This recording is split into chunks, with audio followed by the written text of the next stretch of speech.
भोलेनाथ ने अर्धनारीश्वर अवतार 2 बार लिया है।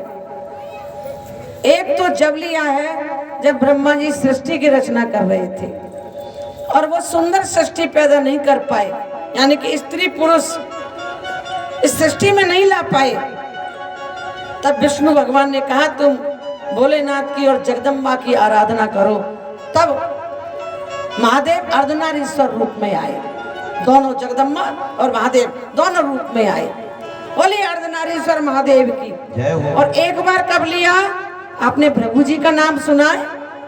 भृगु ऋषि जिन्होंने विष्णु भगवान के लात मारी, जो भृगु मारी लात, कहा मान हरि को घट्यो जो भृगु मारी लात। वो भृगु बड़े क्रोधी थे, लेकिन थे तो ये शिव जी के भगत, कर रहे भगत, केवल शिव जी की पूजा करें, पार्वती की तरफ देखे ही नहीं। बस मंदिर में गए, शिव जी को जल चढ़ाया, शिव जी की परिक्रमा करी और जय जय सीताराम। पार्वती ने सोचा कि ये इसको ज्ञान नहीं है, मैं कोई शिव जी से अलग थोड़ी हूँ, अरे मेरे बिना तो शिव जी साकार भी नहीं है। कल पार्वती जी ने ज्ञान दिया था, मैं प्रकृति हूँ तो ये पुरुष है, मेरे बिना तो जगत की रचना भी नहीं करी इन्होंने, फिर ये मुझको क्यों नहीं मानता है? इसको ज्ञान देना चाहिए, केवल शिव जी की पूजा करें।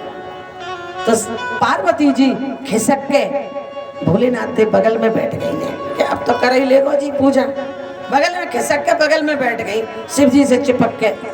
भृगु जी ने देखा चिपक के बैठ गई है, तुरंत सर्प बन गए भृगु जी, और सर्प बन के और पार्वती जब चिपक के बैठी बीच में तेने करके परिक्रमा दे ली और पूजा कर ली, पार्वती को छोड़ दिया।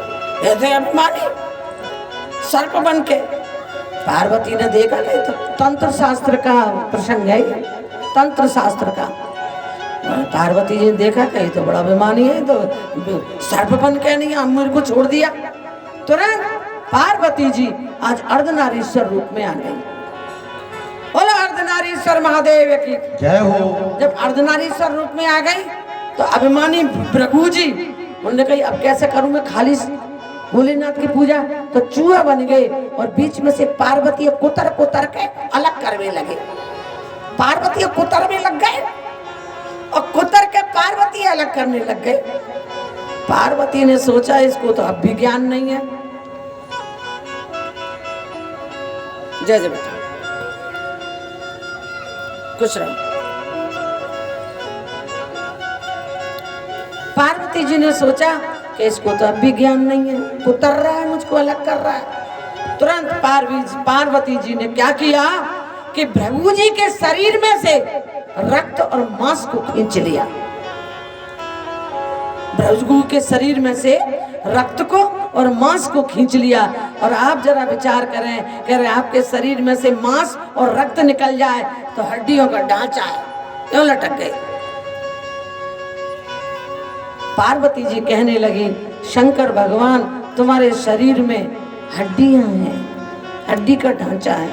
तो पार्वती रक्त और मांस है, रक्त मांस है और हड्डी नहीं है तो भी कुछ भी नहीं है, हड्डियां हैं और रक्त मांस नहीं है तो भी कुछ नहीं है, दोनों से ही तो शरीर बना है।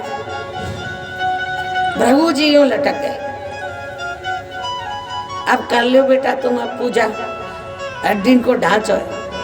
तुरंत उन्होंने हाथ जोड़े, ज्ञान दिया शिव है तो शक्ति है और शिव नहीं है तो शक्ति भी नहीं है। जैसे राम है तो सीता है और राम नहीं है तो सीता भी नहीं है। गिरा अरथ जल बीज सम और कयत भिन्न न भिन्न, बंदौ सीता राम पद जिन्हें परम प्रिय खिन्न। अगर समुद्र है तो लहर है और समुद्र नहीं है तो लहर नहीं है। शिव जी है तो शक्ति है और शिव नहीं है तो शक्ति भी नहीं है, दोनों एक ही हैं।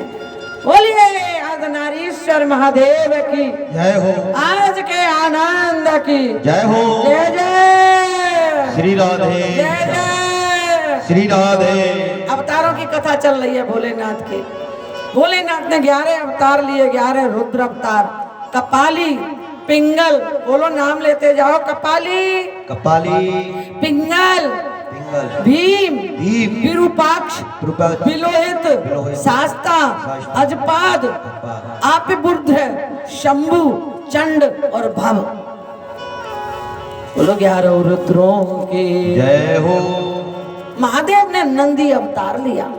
जब नंदी की पूजा करते हो ना, जब शिवलिंग की पूजा करते हो तो सामने नंदी जी बैठे, भोलेनाथ का अवतार है वो, कोई अलग से नहीं है।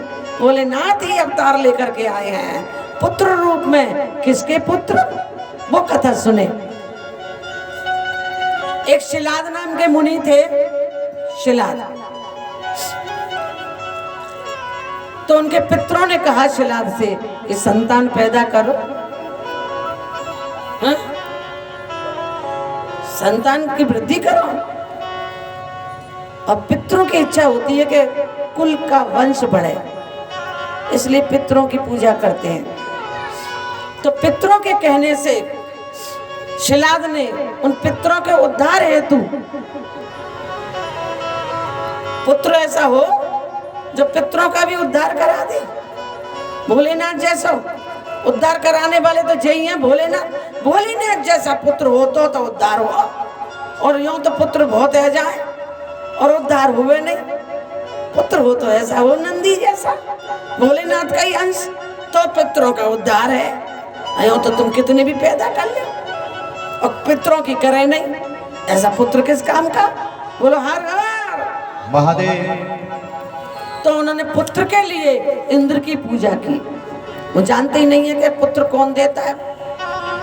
इंद्र की पूजा की। इंद्र प्रसन्न हुए। इंद्र ने कहा